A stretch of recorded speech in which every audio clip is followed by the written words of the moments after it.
Olá pessoal, meu nome é Danilo Brito e você é bem-vindo ao canal Sistematicamente. E nesse vídeo eu quero falar sobre a inclusão de jogadoras trans nos esportes femininos. Mas antes, já deixe o seu like e se inscreva no canal.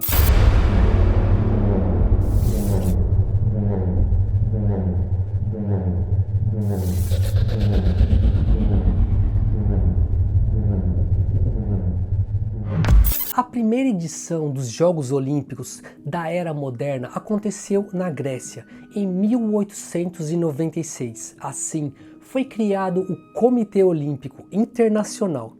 Porém, nessa época, as mulheres não podiam participar das competições. E foi somente no ano de 1900 que as mulheres tiveram permissão para ingressar nos Jogos Olímpicos, na França. Porém, limitando-se a dois esportes, o tênis e o golfe, por serem modalidades mais elegantes e não possuir contato físico. E foi nesse ano que a tenista britânica Charlotte Cooper se tornou a primeira mulher campeã numa Olimpíada. Porém, o que se discute hoje e tem se tornado mais comum é sobre a participação de mulheres trans no esporte feminino. E para você que não sabe, uma mulher trans é uma pessoa biologicamente do sexo masculino, mas que não se identifica em sua condição sexual de nascimento. E eu quero deixar bem claro que o intuito desse vídeo não é discutir questões ligadas à ideologia de gênero ou algo do tipo, mas apenas debater sobre a autorização de atletas trans no esporte, inclusão ou vantagem biológica. É o que nós vamos ver. Muitos críticos a essa inclusão questionam as diferenças biológicas entre os homens e as mulheres. E uma opositora dessa inclusão é a ex-atleta de vôlei e jornalista Ana Paula Henkel. Ela alega que permitir que homens biológicos ingressem no esporte feminino seria ignorar as vantagens naturais do corpo masculino e que isso poderia ser ou determinar o fim do esporte para as mulheres. Algumas matérias que eu pesquisei ressaltam que muitas atletas não se pronunciam contra essa medida com medo ou receio da cultura do cancelamento, de grupos e patrocinadores que tentam calar vozes dissonantes através do espiral do silêncio, como ocorreu com o jogador de vôlei Maurício de Souza, que foi demitido do Minas Tênis Clube após publicar um comentário sobre a bissexualidade do novo Superman. Muitos críticos dizem que as regras do Comitê Internacional Olímpico são genéricas e imprecisas quanto à autorização de mulheres trans em times femininos. Por exemplo, em relação à cirurgia de redesignação sexual, conhecida popularmente como cirurgia de mudança de sexo, que antes era uma condição obrigatória, porém hoje esse procedimento não é mais mandatório. Talvez uma das regras mais importantes e controversas do Comitê Olímpico seja que o atleta mantenha o nível de testosterona no sangue em menos de 10 nanomols por litro no período de um ano antes da primeira competição. O problema, segundo alguns médicos, é que mesmo regulando e mantendo o nível de testosterona em 10 nanomols por litro de sangue, no caso de homens biológicos, esse número ainda é muito superior de mulheres biológicas, que em média é de 2 nanomols por litro de sangue.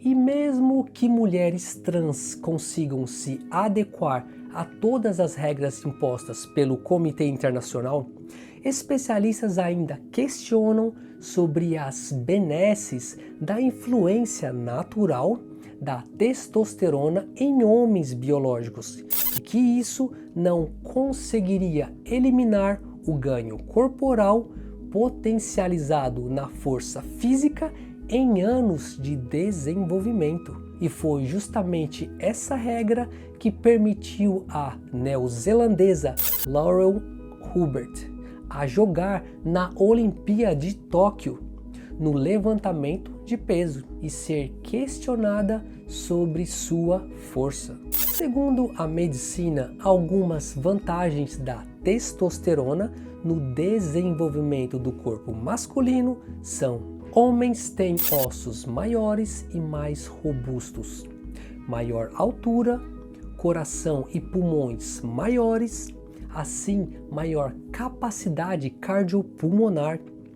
Tem também maior massa e fibras musculares, o que dão mais força e resistência física, além de maior volume de sangue que transporta hemoglobina, carregando mais oxigênio com maior facilidade, além de outras vantagens. O COI, em nota, ressaltou que deve estar dentro da competência de cada esporte e seu respectivo órgão regulador averiguar se uma atleta pode ter alguma vantagem substancial em comparação aos seus pares, devido à natureza de cada esporte.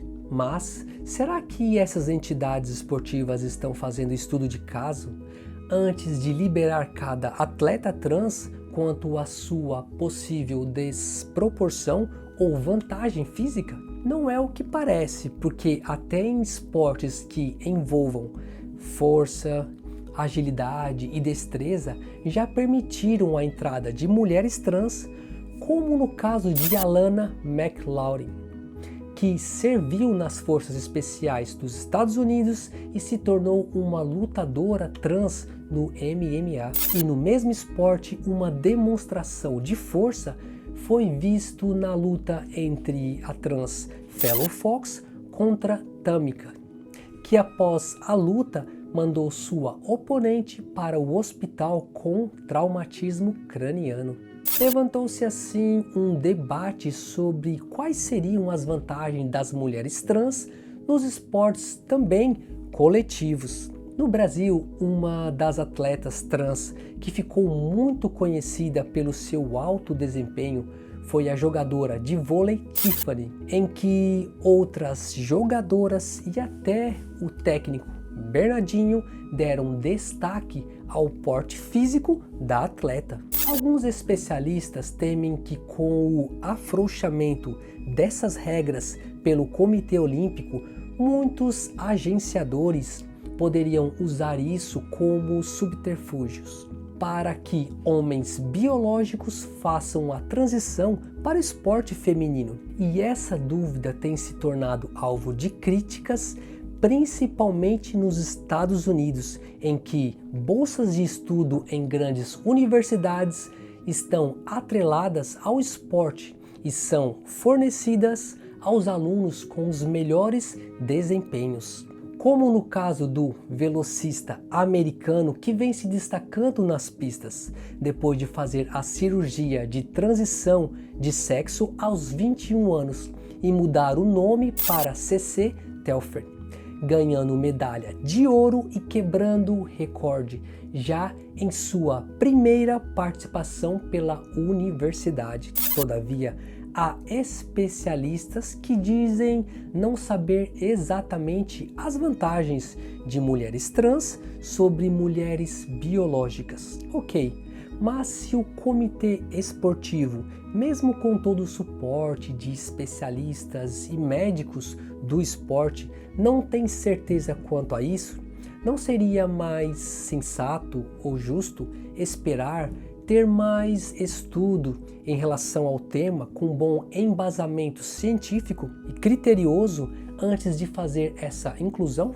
A matéria da Gazeta do Povo levantou esse questionamento do porquê homens esportistas de pouca expressão nos rankings do esporte masculino, viraram campeões absolutos e até recordistas após usarem outra identidade social, podendo competir com mulheres. E isso aconteceu recentemente no caso da nadadora trans de 22 anos Lia Thomas, que bateu o recorde na Liga Universitária Americana, sendo alvo de críticas e protestos quanto à sua vantagem corporal. E já existe um grupo que é totalmente contra essa inclusão, SWS, que é uma sigla em inglês para Safe Women's Sports, Salve os Esportes Femininos, que surgiu nos Estados Unidos no começo de 2019